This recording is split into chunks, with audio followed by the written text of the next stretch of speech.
Welcome to the BEASTwriter Family, where social media engagement is encouraged. I am your host, Ryan Sakamoto, and today I am here with my man and good friend, Mike Shumann, who's lifting weights as we speak. I love it. Mike Shumann, former San Francisco 49er, wide receiver, Super Bowl winner. How are you doing, my man? I see you busting up those guns right there. Oh, I had to get my last set in because I'm coming on with the BEASTwriter. I got to get into beast mode. So my guns aren't like yours, buddy, but I'm trying to get there. So How you been, man? What's new? Everybody wants to know what's going on with you, bro. I said you were coming on the show and hopping on the show, and people are like, dang, I haven't heard from this guy in a while. So people want to know what's up. What is on your mind? What's going on with you? all right, before we get started, I'm surprised you didn't ask about the picture in the background. I did. Oh, what is that? All right, so that's my only multi-touchdown game in my career, 1979 against the Rams at the Coliseum. I caught two short posts, both on Pat Thomas. Pat has never forgotten it. And we lost 27-24 to the Rams. And O.J. Simpson had his best game as a 49. He ran for like 85 yards, I think, and a touchdown. So anyway, a TV station I used to work for had it done for me. And we were live at Candlestick one time. They showed it to me. Here, Shu, we got this. I couldn't see it on this little screen that we had. I was like, what the hell? So anyway, I've had it. And then, sorry to follow that up, I finished my career with the Oakland Invaders of the USFL. Freddie Blitkoff was my receiver coach. We had Gordon Banks, Anthony Carter, and Derek Holloway. All right, so we're playing San Antonio, and Pat Thomas, who I caught two on, is their secondary coach. So I see him before the game, and he's like, UMF, you still the only guy, So anyway, he's watching film during the week, and his one of the guys in his secondary says, who's that old white guy? Looking at the film, right? So Pat turns off the projector. He says, he's the only player in my career in the NFL that caught two touchdowns on me in one game. Wow. Turn the projector back on. He said it was dead silent. He says, Mike, you have your way with this secondary. He told him I was a Super Bowl champion. Actually, I wasn't a Super Bowl champion at that point. But and then Pat, to this day, hadn't forgiven me because I was the only guy to catch two on him in one game. So, well, hey, that's news because no one knows that, right? Well, it was funny because when the Rams moved back and they're playing at the Coliseum a couple of years ago before their new stadium, it came up that I was the last person to catch a touchdown against the Rams at the Coliseum. And I was a sportscaster at the time. They said, so-and-so at a local station is the last guy. I can't remember who did the article, but I was like, wow, because that was 1979. That's crazy. Anyway, enjoying retirement, playing golf, and just enjoying life after grinding for 45 years as an athlete, radio, and television person. So, well, you just wrapped up. You're doing a double day right now because you just wrapped up the Masters. Tell us about that coverage, man. You've got to be excited. Yeah, I am. Hideki Matsuyama, the first Japanese male to win a major in PGA Tour history. He won by a stroke. A couple of people had a chance and melted down. You can see him crying as he's walking off. The entire country of Japan, and actually golf fans everywhere in the world are going to love this. He was a low amateur there back in 2011. 10 years later, he's a champion. And I think a lot of people were pulling for him. And a young kid named Will Zalatoris, who's from San Francisco, ended up in second place. He got in by placing sixth in the U.S. Open. Wasn't on the PGA Tour, wasn't on the Korn Ferry Tour. He gets second place, wins $1.2 million, and I'm sure he's going to be now invited to a lot of events. So kind of a great day locally and for Japanese fans and just Asian golf fans everywhere. So it was a great way to end up a day. Well, dude, thank you so much for hopping on the show. We're just going to get started and ask you some hard-pressed questions. Obviously, you're in the know. You covered the 49ers. You were on the team for their Super Bowl winning team, and you've very well invested with the organization. I'm going to ask you the hard-pressing question. What is going on with Jimmy Garoppolo? Do you believe he's done in San Francisco? And if you think he's done in San Francisco, how come they haven't got rid of him right now? I think, like a lot of people, he's going to be their quarterback next year. They're so loaded now and ready to go back to another Super Bowl. They can't risk him getting injured again and not have somebody behind him. So I think that's what this number 3 draft choice could be about. But and a lot of people, they're saying, oh, they're going to take this guy, this guy, this guy. The way I think is the next player, Jimmy G's sitting home listening to all this, seeing it on social media. What does this do to this guy's confidence? And Kyle said in his his press conference that, well, I told Jimmy we traded down to 3. I didn't tell him, what I'm going to take, but he was mad about it. And, I think he plays better when he's mad. So this could be a smokescreen for a lot of things. And to tell you the truth, I thought Kyle should have played Josh Rosen in that last game and not C.J. Beathard and see what he has in Josh Rosen. I love Josh when he came out of UCLA. He just didn't get, it just didn't happen for him in Arizona, and then he's bounced around since then. So, and then Mullins, I guess, I don't know, is he back? I don't know if he's back. C.J. was traded or picked up by Jacksonville.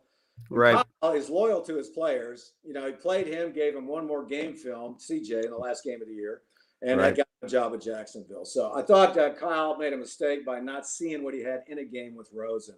So, but Jimmy G, I think, will be their starter next year. Okay. And now the decision is, is this all smoke? Who are they going to draft? Is it a quarterback? Any other year, you got 5 or 6 quarterbacks that can come out. Like Sewell, the kid up in Oregon, the offensive tackle. That's a franchise choice for the next 10 years. Right. But his name's really coming up with these 5 or 6 quarterbacks, and Kyle Pitts, he's a generational player. Right. To tell you the truth, Kyle Shanahan could surprise everybody and take Kyle Pitts. Can you imagine Debo, Ayuk, Kittle, and Pitts in the other slot? It doesn't matter who plays quarterback with that kind of lineup with Mostert and Jeff Wilson Jr. in the backfield. So, right.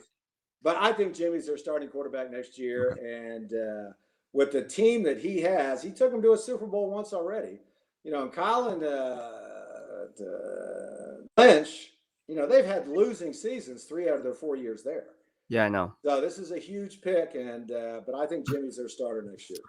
All right. Here, my next question. 49ers taking Mac Jones at number 3. Is that a huge smokescreen, my man? I tell you what, I think Mac Jones would have been there, with Trevor, Zach Wilson, Justin Fields, Trey Lance, Kyle Trask.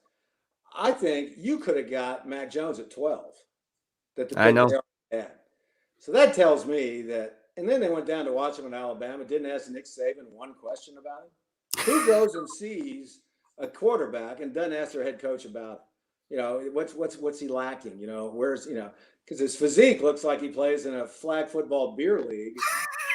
And he's not mobile, but he's played in a pro-type setting at big games at Alabama. So he would be a good guy, I think, for short term. But I don't think he's a quarterback you take for the next decade, is my opinion. With that being said, I agree with you 110%. I don't think that the 49ers trade up to 3 for a guy like Mac Jones. That's a huge smokescreen. I think they're just driving interest and kind of teasing the New England Patriots, who sit at 15, who may like Mac Jones, and be like, you know what? We know you like Jimmy Garoppolo too. Haha, we got both these guys. We're in great draft position to get either or. So do you want one of the quarterbacks? Because we're going to take both of them, maybe. Interesting point. Interesting take. I agree with you 110%. All right, so it brings me to my next question, right? Everybody wants to know, who should the 49ers draft at number 3? Well, I just mentioned Pitts. He could just shock everybody because that kid's also, he's a franchise-type player, and he's kind of a hybrid tight end wide receiver, so you could use him in a lot of different ways that Kyle likes to.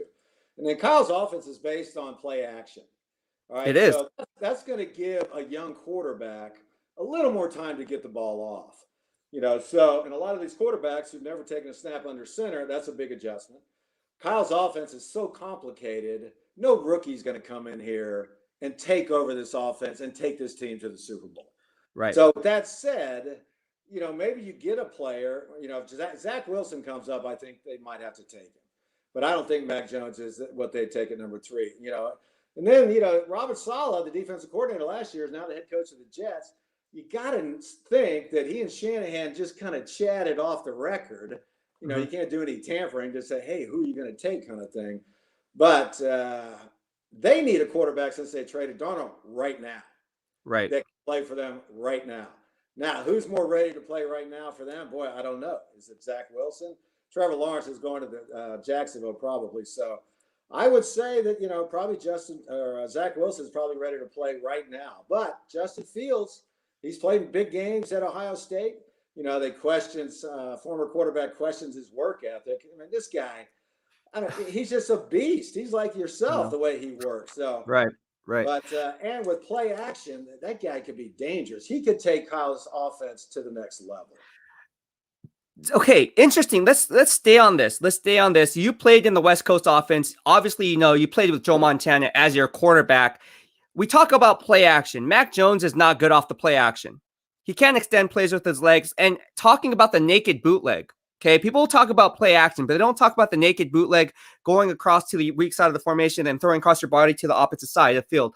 That's something that Joe Montana can do. He was the most athletic guy, but he always got it done. He always manipulated the pocket in his favor and got the ball to players like you. Do you see Mac Jones that type of player? I would say no. Would you agree with that? Yeah, I'd agree with that. I mean, he could do the play action, but he's not going to do the run pass option and things of that nature. Right. That can give you an extra dimension in your offense. And I mean, if there was any thought of taking him at 3, it'd be because he probably could pick this offense up and be ready to take over for 5 or 6 games if Jimmy got injured.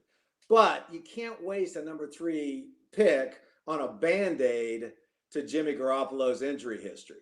Right. Because, is that guy going to be your guy? Because then if that's the case and they get their franchise quarterback at 3, this might be Jimmy's last year with the 49ers, unless he takes them to the Super Bowl and wins, because he's got skill. And so I think with that said, yeah, Zach does. I mean, Mac Jones doesn't really give you that, so to speak.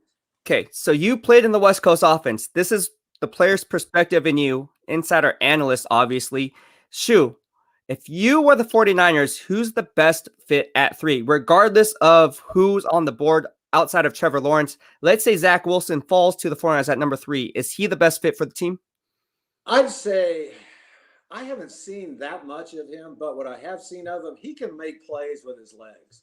Right. Take throws like you're like, whoa, Right. He just has this feel. And Joe was kind of like that, the catch, that throw. He could just, and Joe was the most accurate quarterback I ever played with. I played with Bob Greasy, Jim Hart, Neil Lomax, Joe, I'm trying to St. Louis, Doug Williams, so Joe was the most accurate quarterback. So always put it on your numbers. And for instance, if I was running an in and the DB was on this side, Joe would throw the ball on this side to lead me away from the DB. That's how accurate he was. Bill tried to teach that, but only Joe could do that. So to me, I think Zach Wilson is that guy. Right. Justin Fields, more athletic, can create more, can maybe extend his offense a little more, has a long throwing motion, which in the NFL can get you in trouble. But he's tough. I like him as an athlete, and even this day, we're still fighting this black quarterback kind of stigma, and it's just ridiculous. Like, oh, can he pick up the offense? All these quarterbacks are going to struggle to pick up this offense, and all quarterbacks do in the NFL, no matter what. So, but I think Zach Wilson is probably most like Joe for the West Coast offense. Interesting. I agree with you 110%, man. I'd say that if Zach Wilson's sitting there at number 3 for the 49ers, how can you go away from that, knowing that he can open up Shanahan's playbook based off the play action pass? I mean, the Niners use play action pass more than any team in the NFL. And they use play action pass because they like to use the zone blocking scheme in the outside zone runs. When you do that, you force the defense to stretch out horizontally. Right. And when you do that, you spread them out wide. Now you have spacing for the receivers to work underneath with those crossers and the solid crossing digs and the quick slants, what makes the West Coast offense so powerful, correct? No question. You don't extend the field vertically, you're doing it horizontally. I can remember when we first were running shallow crosses, I could hear linebackers yell, "Where'd he come from?" They're just crossing and, they're like, looking down the field. We just ran 10-yard ins and outs. And, it was just pick, bam, bam, bam, bam, all the way down the field. I think, what they're doing in New England all those years with Edelman is kind of similar to that. So, that's basically that. And then, come off of the play action and throw it down the field, So, right. But I think Zach is probably the best at that. And Justin Fields, though, I don't think he's getting enough credit. And it just goes to show, what's the quarterback on Orflosky? He said he had heard that Justin had a work ethic issue. And then all of a sudden he starts dropping down. And Schefter said, "Oh, Mac Jones is the guy." Now he's backpedaling. nobody knows except Kyle and, John Lynch. So, but I think Zach probably fits right now in terms of taking over would be the best. But I think Justin Fields might have the biggest upside of any quarterback in the draft. I agree. So, and Trevor Lawrence at 6'6", not a lot of 6'6" quarterbacks have had a ton of success in the NFL. So just think about that. I mean, he's a great athlete. He moves, but it'll be interesting to see. And everybody's just assuming Jacksonville's going to take him. Right. Urban Meyer, Justin Fields, he might have recruited him. He knows what he has with that guy. So if he were to take Justin Fields at 1, oh my God, what a scramble this would be. So that could happen. That's the thing. Everyone's putting the Sharpie with Trevor Lawrence at 1. What if hypothetically the Jacksonville Jaguars GM Trent Baalke says, you know what? I want Justin Fields because Urban Meyer believes in Justin Fields. Or what if they take Zach Wilson because he has the highest potential as an NFL pro-rated quarterback outside of Mac Jones? And then you're sitting there at 2. Okay, the Jets are now scrambling. Do we take Trevor Lawrence? We didn't think he was going to be there. It's going to cause the anxiety effect. And then the Niners, who sit at 3, who have Justin Fields, Trey Lance, and Mac Jones on the board, they're going to be stuck in a what the F type of a moment and say, okay, well, do we still believe that we should be taking Justin Fields, or should we go after a guy like Trey Lance? Because we weren't so sure that Trevor Lawrence was going to go number 1. Now he's off to number 2 with the New York Jets. This is a total mind-blown situation for where we're sitting at 3. What do we go from here? You know what I'm saying? There's some reverse psychology there. Well, it's that's the beauty of the drafts. And everybody's saying, well, the draft doesn't begin until number 3. That's not true. I mean, Urban Meyer, who knows what he's going to do? It's his first year as a pro coach. And he'll feel more comfortable with Justin Fields because he's been around him. He knows what kind of kid he is. And I said, probably recruited him. So don't discount that Trevor Lawrence is, an automatic number 1. And then Trey Lance is a kid. That's a North Dakota State kid, right? Yes, absolutely. He's a kid that's going to need 2 or 3 years to develop. So if you were thinking about keeping Jimmy, for a couple more years, and especially if he has success next year, Trey Lance would make more sense, or Kyle Trask, because you can now develop him, So I think a lot hinges on Jimmy. If he comes out and just, just plays balls out this year like he did on the Super Bowl year, he's their quarterback for, at least 2 or 3 more years till his contract's up. So, unfortunately, that puts the Niners on a difficult situation because if he goes in and he stinks it up, you got to have somebody right now ready to play. Yes. All right. So it's going to affect who they pick, and that would be Zach Wilson, probably Justin Fields, so between those 2. So, all right. I have another question for you. You played wide receiver. We're talking about the wide receivers in this draft class being the cream of the crop for the 2nd consecutive year. We have players like Jamar Chase coming out, Devontae Smith out of Alabama. It's very SEC heavy, as in every year. I got to ask you, man. I mean, I have so much faith in you and scouting and evaluating wide receiver talent. Who is your favorite wide receiver in this year's draft class and why? Well, first of all, I'll tell you a story. A former teammate of mine at Florida State called me in the championship game, and he said something. His wife said something to him about Devontae Smith of Alabama, and he said that was Mike Shumann at Florida State. And I was the same sort of dimension, not that kind of skill, but 6'2", 175. They're saying he's too thin to take the beating in the NFL. Well, you got to catch a guy like that first before you can hit him. So I think he's the best all around in skill, and he's got a sixth sense about the game of football. A lot of those guys in college played quarterback in high school, so they've got a better sense of the entire field. And he just has this sense where to go, where the hole's going to be, pre-snap reads with zone coverage. So I think overall, he's the best skilled athlete at wide receiver position. Now, will he be able to take the pounding? I used to joke, I ran out of bounds a lot. And, if I had 3rd and 8, I'd go 10 yards. I'd get the first down and go down before I took the hits. That's why I lasted as long as I did. I used to tease Dwight Clark. Dwight would be 3rd and 8. He'd go 7. And then he'd have to take 7 hits to get the first down. He took a pounding as a big receiver, because he was such a big target. I go, dude, take 2 more steps and you won't take that beating. So there's ways to protect yourself. And I think Devontae Smith could be of all these great wide receivers coming out of Alabama, I think he might be the best one in the last couple of years. So I think he's the best, and then I'd take Chase second because he's got an NFL body, and no, he's ready to play right now. I would agree with you 100%. I think Devontae Smith is the top rated wide receiver. Now, I had Jamar Chase slightly above in my top 50 big board.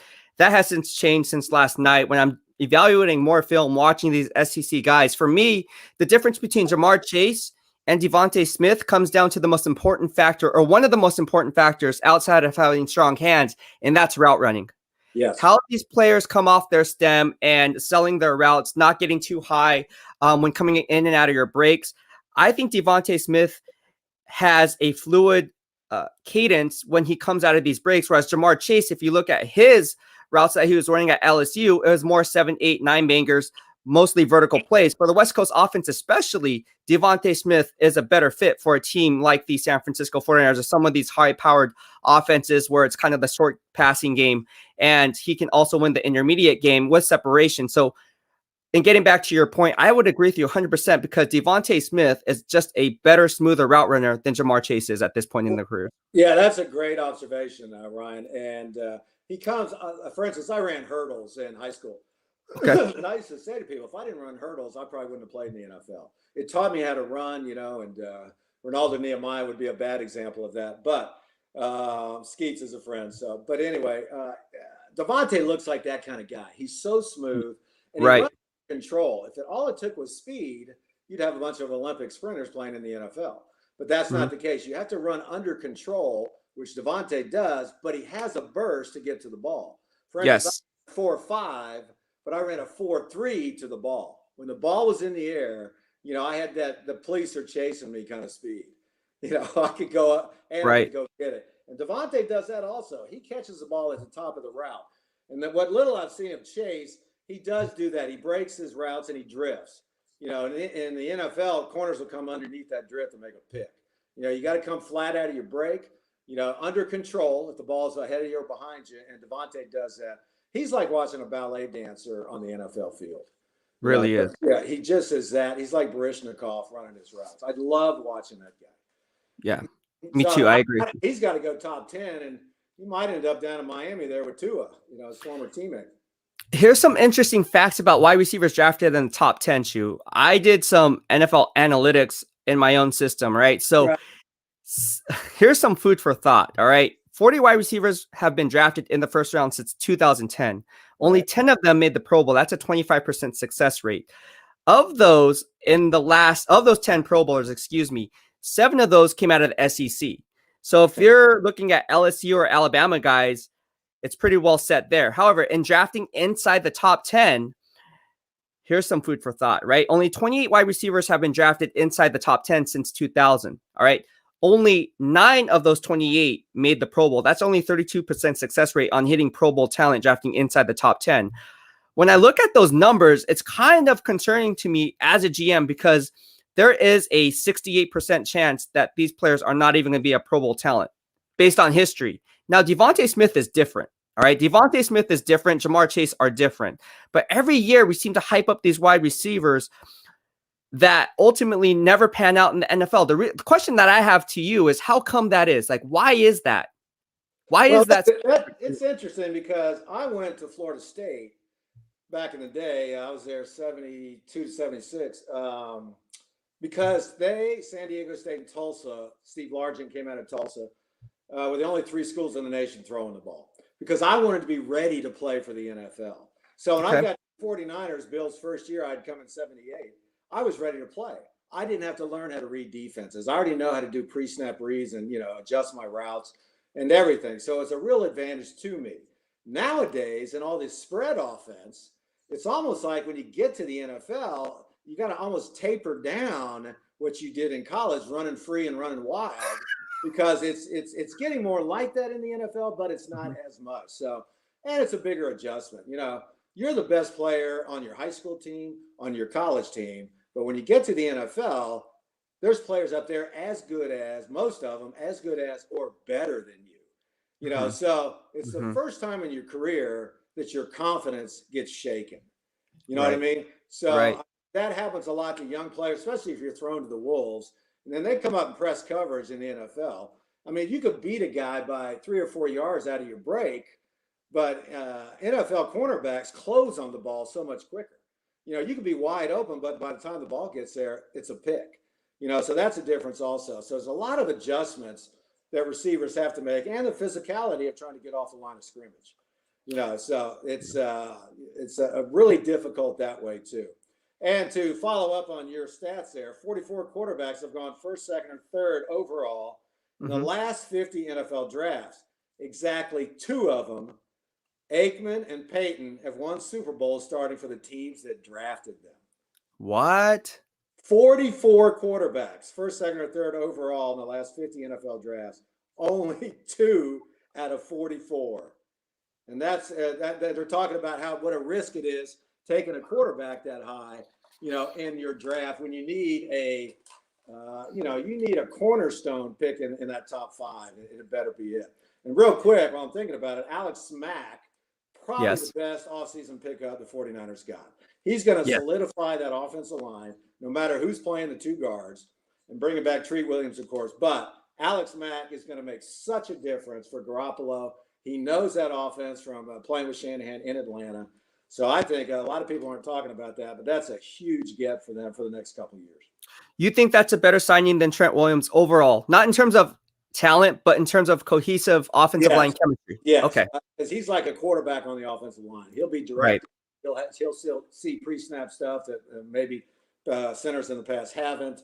And that'll give Jimmy just another split second to get that ball off. You know, if he misses a read, or, you know, he can point out a blitz to Jimmy and he'll expect it now, whereas before he might not have seen it coming.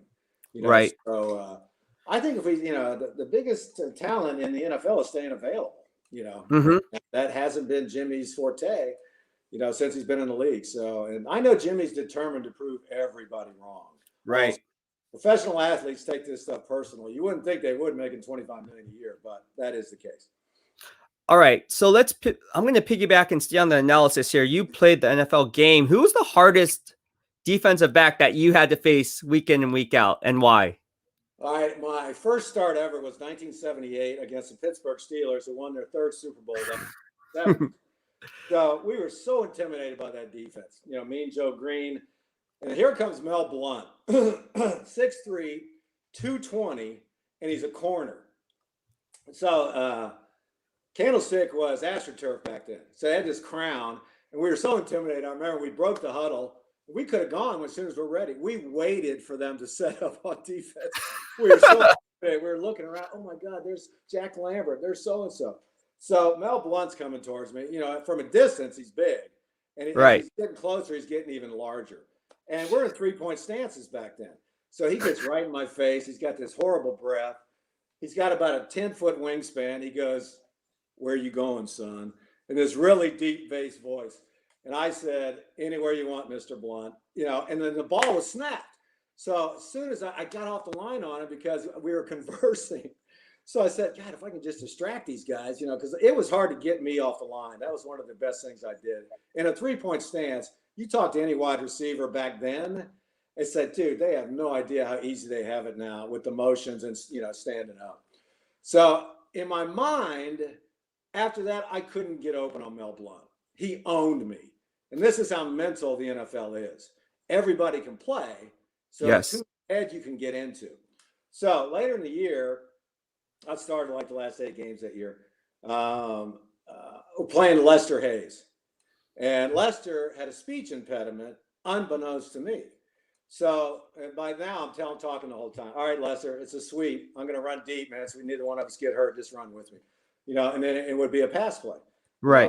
I'm going deep here. It'd be a run play. So I'm trying to get in their head. So I said, "Lester, I'm going deep. I don't think you can run with me. I'm a white guy. I don't think you can run with me." And he goes, I got you, Mike." He was stuttering, you know, because of his speech impediment. So in my mind, I said, dude, I got this guy so intimidated, he's stuttering, because I didn't know. So, but in my mind, Lester Hayes couldn't cover me the rest of my career. He always had trouble with, you know, the shifty guys, Steve Largent, me, Pat Tilley, you know, so, but that's how mental the game is, you know, and especially with DBs, it's really the one kind of one-on-one situation going on in the field. you're split out from everybody else. Because I wasn't a huge fan of team sports until I won that Super Bowl, and then you're teammates for life. So those two, were probably two of the best corners of my day. Mike Haynes, who ended up with the Raiders, he could backpedal 4.5. Wow. Yeah. So there were some great corners back then. Roger Worley was a great corner. Trying to think, but Lester and Mel Blount were the two that kind of got in my head early in my career. And then after that, you were just talking. But I remember I got traded to the Cardinals, St. Louis Cardinals, after the Super Bowl, and we were playing the 49ers. So I was looking forward to going against my old teammates. And Ronnie was playing corner, and they had moved him to safety. And so I'm looking at the scouting report, and I said, oh, my God, because we didn't have to run the square in with the 49ers. We just ran the quick slant and the deep over. The square in is like, that's why Jerry lasted 20 years. He didn't have to run the square in. He didn't take those violent hits.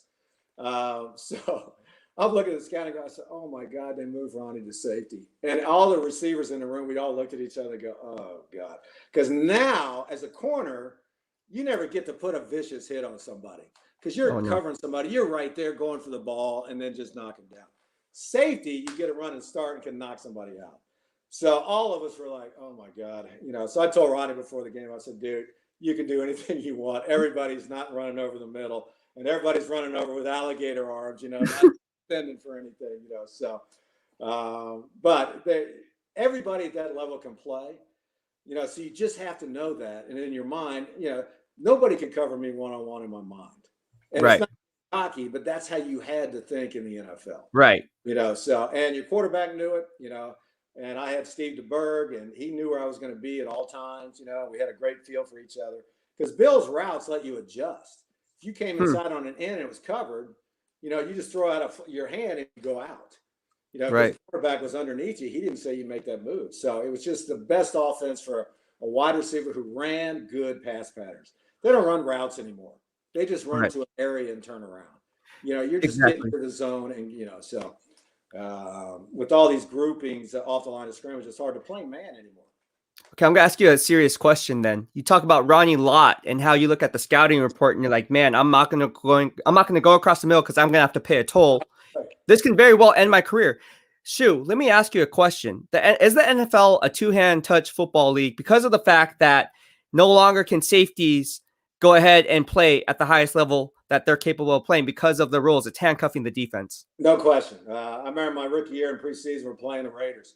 Paul Hofer broke out, and Jack Tatum was coming to get him, and I kind of got him right close, clip, and I knocked him down. So he jumped up, got in my face. Don't you know who I am, you dumbass rookie? And I know who you're old. You're too old to be out here. And I turned around and I said to myself, what did I just say?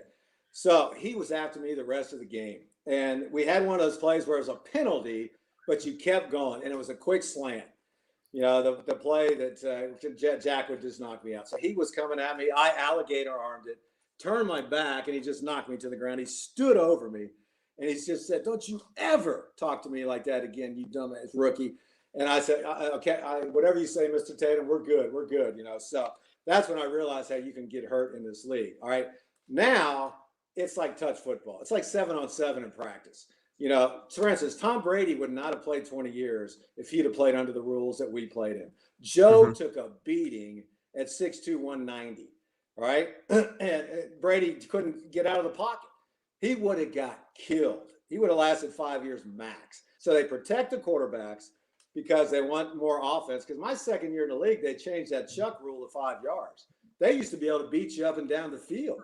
That's the Mel Blount. That's the Mel Blount rule. Yeah, there you go. So, yeah, I think that, but it's created more offense. It's made it more exciting. But for old timers like me, they're like, come on. And most of these violent hits, the head to head, and I understand that because you got for concussions, because I'm dealing with that now. And it made it more difficult for the defense. You're a safety. You're coming in the last couple of years. Oh, yeah, I can't use my head. You're turning and you're getting neck injuries because you're hitting about half your head and your shoulder. So it's created a lot of injuries. And I said that. I said, you're going to see more DBs get hurt now than wide receivers because of the way they play. They were taught to lead with their head. Now it's gone back to when I started, you hit with your shoulder. So, yeah, it's a lot softer league than when I played. And it was a lot dirtier when I played. Now you have a little more class in the league because there was a lot of question about people's character back then. But then Ronnie Lott was the hardest hitting safety, and people don't view him as dirty. They just view him as the hardest, vicious hitting safety in the NFL. But if you watch Ronnie in his film, he just hit you with his whole body. He just tried to run through you. And a lot of his hits were with his shoulder. You know, he would just, you know, so yeah, you did not, at safety, he was so violent. But at corner, he couldn't really do that to you because he was just trying to cover you. Yes. Safety, they're looking, they see the ball, and they go and attack. You know, so, and 49ers have some of the better ones in the league right now. So, but it is a softer league, that's for sure. All right, we have a question for you. How was it playing in Super Bowl 16 from Don Lovato from the BEASTwriter family? So what was it like playing in that Cincinnati Bengals Super Bowl? Well, first of all, it was the first Super Bowl ever played in the North. So we were like, really? We're not going to Miami, New Orleans, Dallas, or San Diego? Where is it this year? And, you know, and we were 1-2 to start that season. Won 9 straight. We beat Pittsburgh in Pittsburgh and Washington in Washington. 2 teams that have won previous Super Bowls. So we thought, hey, maybe we can get to the playoffs. Then Cleveland beat us at home. It was kind of a wake-up call. And then, of course, you know, I had the catch game. And a lot of times after the catch game, and I think that happened to Gonzaga in the playoffs, they lost on or won on that big shot at the end, and they were exhausted emotionally. So, and I'll tell you a Bill Walsh story. He dressed up as the bellhop. You know, it's famous for this before, and I was the first guy off the bus. I always used to order room service from my phone. And when I got there from the airport, food would be in my room. So I get off, and here's this old man. I didn't recognize him. He had glasses. And he tries to grab my bag, and I just kind of brush him off. I got it, old man.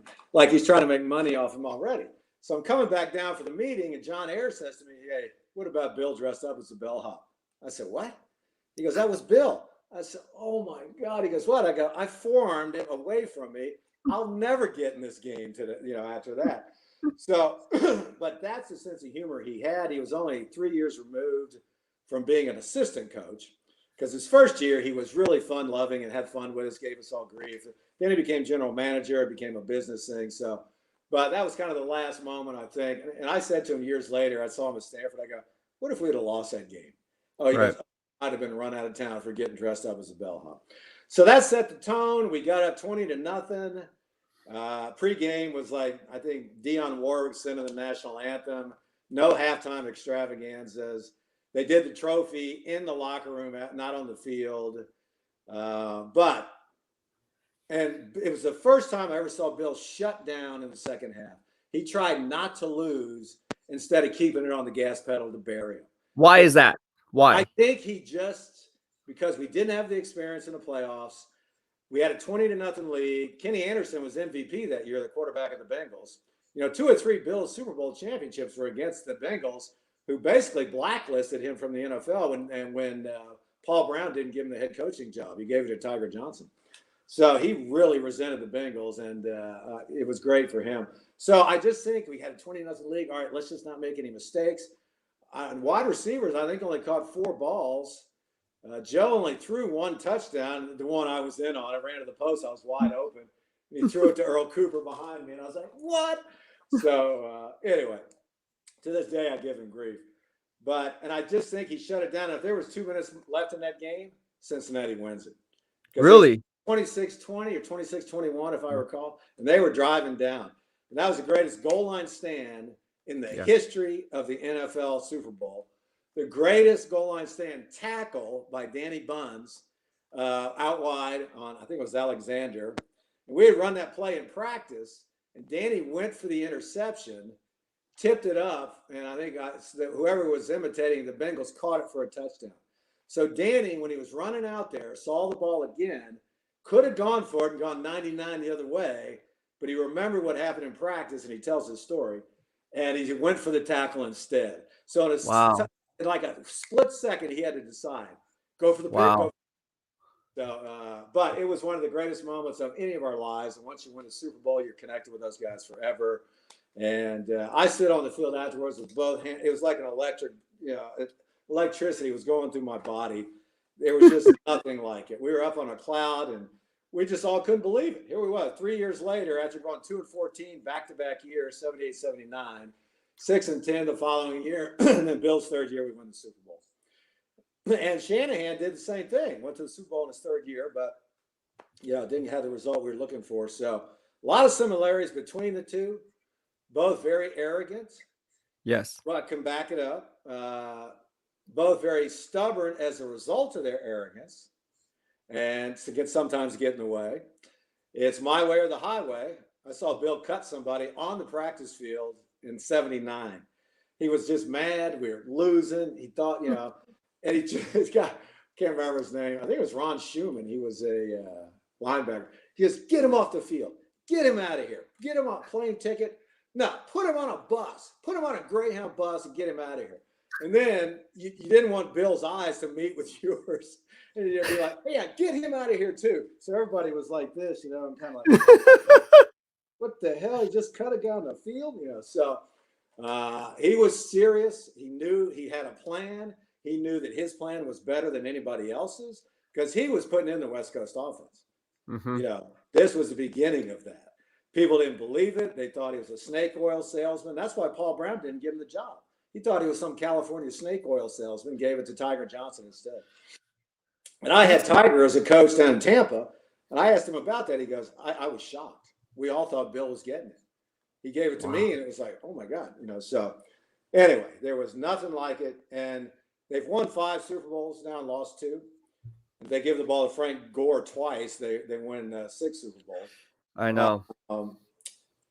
But there's nothing like the first time you do anything. And that was the first one. Right. And then the parade, we came back. We'd all been partying all night. Came back hoping to go home. They said, no, we're taking your luggage to the facility in Redwood City. And we're going up to the city for a parade. And we're all like, oh, my God. None of us had slept. Different kind of partying methods back then in the early 80s. And we come around Market Street. And who's going to be here? There's not going to be 500,000 people lining Market Street. Not enough policemen to control them. They were jumping up on the cable cars. We had to kick people off. This one guy jumped up, looked like Saladin Martin. And I said, dude, you can stay up here if you keep everybody off of my cable car.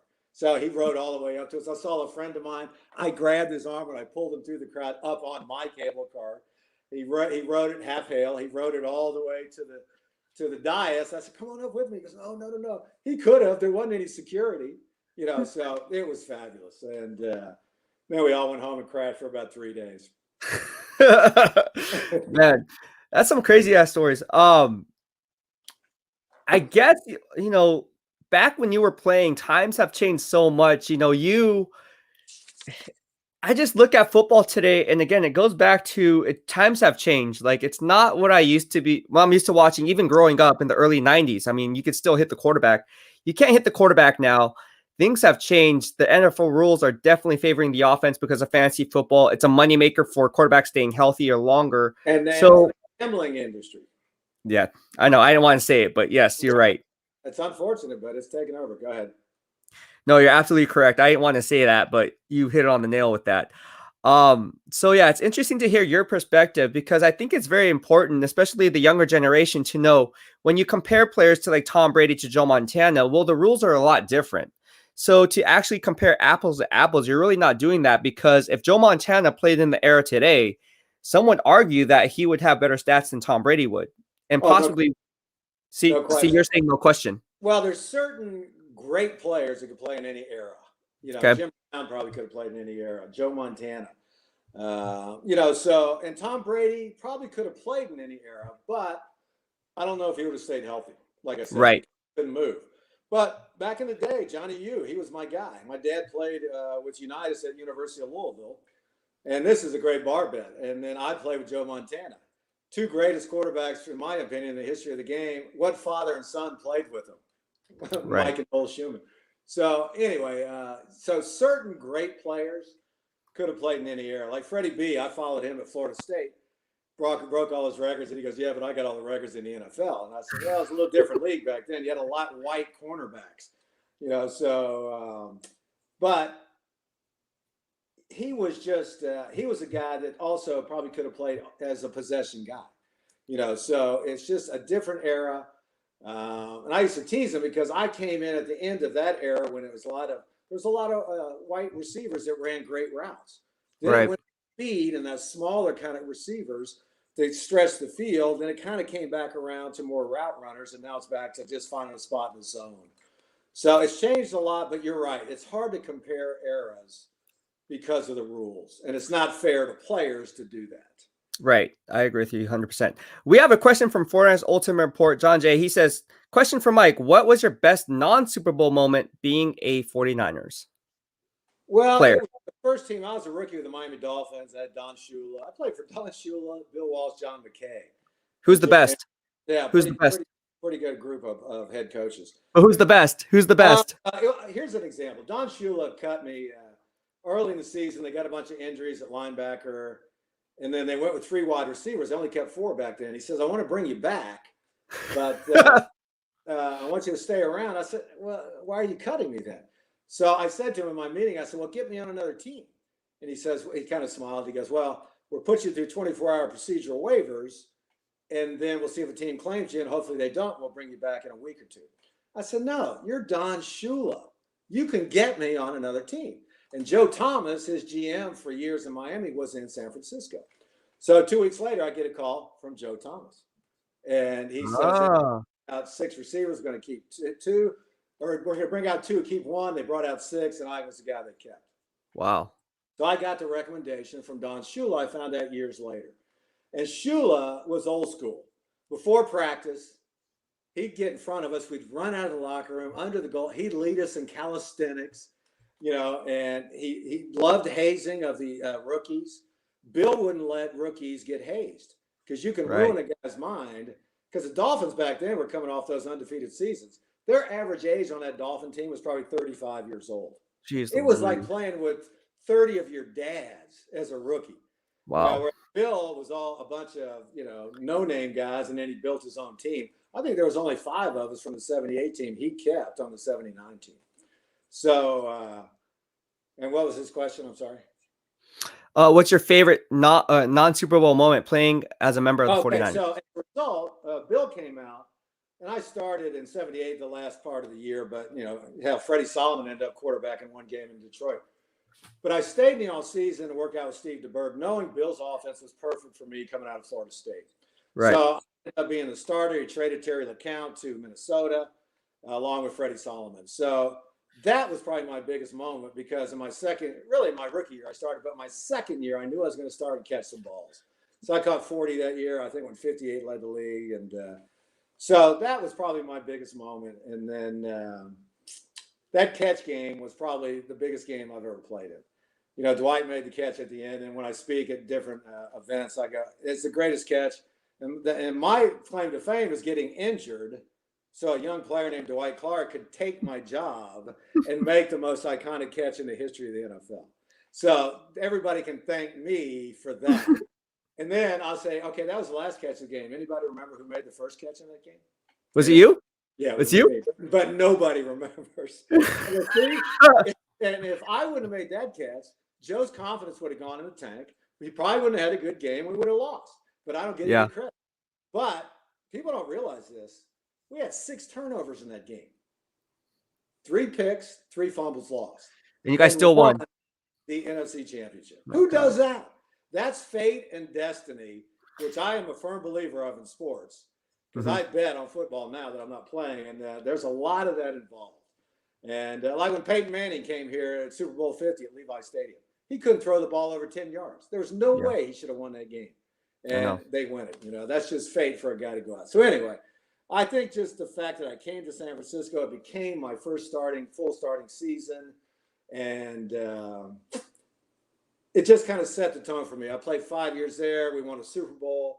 That probably gave me 3 more years in the league. I finished with St. Louis Cardinals and then played 1 year with the Oakland Invaders. So, but it was just a fun group. And the run to that Super Bowl, we kept saying, wow, maybe we can get to the playoffs. Maybe we can do it. And it just kept leading to this, to that, these stepping stones. And I'll be damned if we didn't get there. And the catch got us there. And now I think that's another reason Bill slowed down in the second half. He knew we were emotionally drained, not from the catch game because there was 2 weeks in between. I think back then there still was. So, but that just whole run as a no-name team, nobody knew who Joe Montana was really, or Right. Dwight Clark until he made that catch. Right. So I think that whole run was kind of the thrill of my NFL career. All right. Well, thank you so much for telling your stories. Great insight, great analysis on the 2021 NFL draft class. We're going to do a 2-minute drill, Shu. Basically, it's called the BEASTwriter 2-minute drill, where I grill you on questions at the top of your head. You say the first thing that comes to your mind. So I used to hope do you're this ready. as a reporter. I like this. All right. Nobody's ever done it to me. I'm doing it to you, man. All right. So here we go. Let me get the questions out, and you just say the first thing on your mind and then explain why. All right. So let me go ahead and pull up the questions. All right. Pizza or burgers? Oh boy, you're gonna laugh at this. I've been vegan for about 3 years. I know this because when you came over the house, you told me this. Yeah. So at this point, I'd have to say pizza. No, I used to love burgers, but now I'd have to say pizza, and that's why. Okay. Jamar Chase or Devontae Smith? Devontae Smith. He just, somebody, while I was watching him, I was going, Jesus Christ, he looks just like me. And then a teammate called and kind of confirmed it. I'm not comparing myself to him, but that's why I go with Devontae Smith. Plus, I've seen him play a lot more. All right, here's another one. Randy Moss or Terrell Owens? Oh. We talked about this, and I know it's close. Randy Moss went to Florida State for about a minute and got caught smoking a joint, and they had to kick him out. I'm going to go with Randy Moss. He was hard to kind of coach and deal with. So was T.O. But I still say Randy was probably the most athletic wide receiver ever to play in the NFL. Wow. Gary Rice is probably the greatest wide receiver with his work ethic, but athletically, you could throw the ball anywhere and Randy Moss would go up and get it. Right. Bowden said that about me, Bobby Bowden. He says, nobody went and got the ball like Mike Shumann, no matter where it was. That ball was mine. It was either mine or I was knocking it down. So I'd go with Randy Moss just because I just used to love to watch him. And you think about it, all he ran was ins, outs, and goes. But he didn't spend a lot of time over the middle. Right. And T.O., I love him. That game where he had all those drops against the Packers, and he caught that ball over the middle. And I just love T.O. We had a little altercation in the locker room one time, and he wanted to fight me. And I said, go ahead and hit me. I'll take the rest of your salary for the year. And it was really tense for a minute. Bob Lang had to jump in. But T.O. is a favorite, but in terms of picking as an all-time, I'd probably go with Randy Moss. Randy Moss. That's an interesting take. But now I would take the same thing. I think Randy Moss, you hit on the nail, the most athletic wide receiver to ever play the game. All right. Beast, though. He was a beast. And yeah, he played basketball. He was a great athlete, too, but he just more of a working class. He had to earn everything. Randy just would blow by you, and you go, whoa. Yeah, I agree. All right. Dogs or cats? Cats. Cats. I had a dog, and I have an only daughter, one child, so we bought the dog as their second sibling. And just a lot of work. It's like having another kid. You want to go somewhere, you got to take them to a kennel, or somebody's going to take care of them. I don't know. I'm just a cats guy. I'm kind of like a cat, too, more about it. It's just, kind of don't bug me unless I want to be bugged. Makes sense. Live off if I have to. All right, makes sense. Pancakes or waffles? That's funny you asked that. I kind of go with the frozen waffles usually in the morning with my coffee, but I always make pancakes on Sunday. So I like pancakes because there's a little thing, as you know, when you cook, you kind of into your food a little more. So I'll go with pancakes. All right. Here's another one. Netflix or Disney Plus? I should ask you too, though. Go. I like waffles. I'm a waffles guy. Dog or cat? Oh, I'm a dog guy. I'm a dog guy. Yeah. All right. Disney Plus or Netflix? I got Netflix. All right, cool. I don't want anything to do with Disney. Last but not least, this is a good one. I know you don't drink soda, but Pepsi or Coke? I'd have to go with Diet Coke. I buy that for my lovely bride all the time, and every now and then I'll take a hit of it. It just kind of clears everything out. And are you Pepsi or Coke? I'm Coke. That's what I think. Yeah, I'm Coke. That was kind of a joke back in the day too. Get me a Coke. I said, I don't know anybody. I said, no, a Coca-Cola. Yeah, give me some Coke. Yeah. Right. Thank you so much. This was a nice show. This is a nice show that we have you on. The engagement here is ridiculous. Everyone loves what you had to say. And I'll have to say, I've always loved what you do. You and I did, what was that, Hot Mic? Yes. Had a ball doing it. They just loved it. And but they kind of screwed over one of my former producers, so I refused to go on anymore with it. But yes. And I followed you since the beginning. You know, I kind of go, who is this guy? You know, BEASTwriter. And then all of a sudden I'd see you flex and I was like, oh my God. So, and then, unfortunately, you don't write with a pen anymore. I said, boy, this guy can crank out some copy. But anyway, I just want to compliment you on what you've done, what you've built. And you and Grant Cohn, I think, of kind of get where media is going. Mm-hmm. You know, for instance, I couldn't do all what you guys have to do now.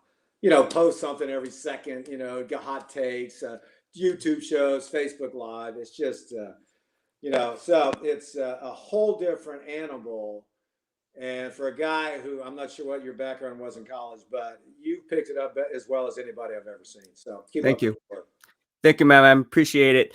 That's the show today. We had the honor and pleasure of going on with my man, Mike Shumann. Mike, thank you so much for tuning in. We really appreciate it here in the BEASTwriter family. I'm trying to get back. I want to get to your guns, man. So, so after the draft, let's talk again. Let's do it. Right. Oh, we're going to stay in touch. You might hop on more shows, bro. No, so stay tuned for that. I got nothing else to do but lift. So, and unfortunately, it's only, I know you're doing about 50 pounds of this. So. Dude, it's not how much weight you lift. It's all about form over everything. So just like running routes, man, you don't have to be the fastest guy as long as you gain separation at the top of the route. There you go. All right. Thank you so much, Shu, and take it easy, my man. All right, buddy. All right. Later. All right. Well, that's it for the BEASTwriter Family Show with Mike Shumann. I'm going to stay on the show. You guys had some few questions for me, so I'm just going to back up track here. We had a question from, let me just pull it up here. Here we go. A guy called Ed from the BEASTwriter family said, hey, Beast, could this be at all in the realm of possibility? Shanahan connection to Houston. Niners draft whichever quarterback the Texans want and package him for Deshaun Watson if his situation is done. I don't see that happening. I really don't see that happening anytime soon. I think ultimately they're done with Deshaun Watson. That's why they trade up number 3 so they can go ahead and get that quarterback of the future, whoever that quarterback is. All right. Cody Wolf said from Facebook, this is cool, man. I think 49ers would like a quarterback like Fields. Truthfully, it's a question of whether or not he's there, in my opinion. All right. We had a question regarding John Ross, and if I felt like John Ross was brought a similar skill set to Devontae Smith. I think those players are a lot different. Here's the question. Cody Wall from the BEASTwriter family says, John Ross coming out of college was short and fast. He was drafted number 9 overall and never lived up to the hype. I see the same thing with Devontae Smith. I was wondering if you see that. I do not. I think John Ross was more of a speed demon. His body type is a little bit different physique as opposed to like a guy like Devontae Smith. For me, what it comes down to is Devontae Smith is a really, really good route runner coming out. And again, I talked about this with Shu early on. For me, that's the second most important factor when evaluating the wide receiver position, because you have to look on scheme fits. And aside from scheme fits, you want to see if the guy is not scheme dependent on a specific scheme. So if you can run the full route tree, that's just going to add more value and versatility to play a multitude of different positions. The more things you can do, the better value and stock you will have. So if you can play the X, you can play the Z, split out wide or in the slot, and you can run these different routes and different route combinations, these double moves, and here and there, you're going to add more value and more stock as it pertains to your evaluation process leading up to the draft, which is why I believe Devontae Smith is head and shoulders above John Ross. I don't even think they should be mentioned in the same conversation. Devontae Smith is just different. Devontae Smith, to me, reminds me of a Marvin Harrison. Shu talked about it earlier. The knock on him is his weight, but what you really want to consider is the size of his heart, his work ethic, and ability, and just turn on the game film. I mean, when you turn on the game film, he was the Heisman Trophy winner for a reason. And you look at Jamar Chase, and yeah, you can say that his production, having 20 touchdowns is an SEC record, And then he also doubled down on that with the 2019 performance. But he also had, just like Devontae Smith, but he also had a strong supporting cast. He had Joe Burrow. He had guys like Damian Lewis blocking in front of him, Thaddeus Moss, the tight end, Randy Moss's son, obviously, Justin Jefferson, who went off for 1,400 receiving yards, led all NFL rookies, and was a first-year Pro Bowl player, even for a rookie. So when you take that into account, then you have Clyde Edwards-Helaire, kind of like what Najee Harris was to Devontae Smith at Bama. It's a recipe for success. And when you have that, ultimately what it comes down to is, again, I think Devontae Smith is just different. He's my number 1 ranked wide receiver. I actually just moved him back up to number 1 late last night. So coming out of this draft class, Devontae Smith is definitely my wide receiver 1. All right. So there's some great questions here. We got some more stuff. All right. So we got Farside. Thank you so much, Cody Wolf. I appreciate the love. Farside says Beast Shoe, as in Beast Mike Shumann. All right. New York Jets, Florida says, making me hungry, and I am intermittent fasting. Intermittent fasting is always good. A lot of people do that. All right. Here we go. Cody Wolf says, what's your opinion on Calvin Johnson? Well, thank you so much for your question. And just be sure to subscribe to the BEASTwriter family here. Just go ahead and open up a YouTube account, youtube.com/BEASTwriter, and you'll be entered to score free $49 swag or whatever you want on the team store. Excuse me. So getting back to your question, you were asking me, what's your opinion on Calvin Johnson as one of the greatest ever? I mean, you can't deny his success, but a shortened career, basically. Dude, Calvin Johnson was one of the best. I think he's a top 10 wide receiver to ever play this game. You can't deny his production. When he was on the field, when he was healthy, he was a beast, and he rarely got hurt. Calvin Johnson, to me, could have been the best wide receiver to ever play in the NFL. He's just different. I mean, a 4.35, what did he run, a 40-yard dash? 4.35, 4.37, something like that, coming out of Georgia Tech. And then the guy just put up, 17? I mean, he averaged 1,500 receiving yards every single year. I mean, the guy's just, Detroit Lions are just cursed. I mean, they have people retiring in the prime of their careers. Legit. Barry Sanders could have been the best running back ever. And then you have Calvin Johnson, who could have been the best wide receiver ever. And they both retired during the prime of their careers. All right. Don Lovato said, I loved your show today, Mike Shumann. Wow. Yeah. Thank you so much. And again, we have more guests coming on. This is just the beginning. I told you that when we had my man Jim Trotter on. And now we had my man Mike Shumann on. There's more to come. I just have a lineup of guests I'm working on, which is why I haven't been on busting out these podcasts. I've been working on some interviews behind the scenes. Stay tuned. There's more to come. So be sure to subscribe to the BEASTwriter family so you don't miss out on anything, and turn on and flip on the bell notifications so you get notified when we go live or when we upload content. All right. So I think that's going to wrap it up here. Thank you so much. I hope all you guys had what we'd like to say. If you did, please hit the subscribe button in the lower right-hand corner of your screen as you stay up to date on all things Beast in real time. Thank you for tuning in. The BEASTwriter family show will be back on potentially, probably tomorrow, maybe later on tonight, depending on what you guys want to discuss. I might hop on back on another show. Thank you again. Have a good day. BEASTwriter out.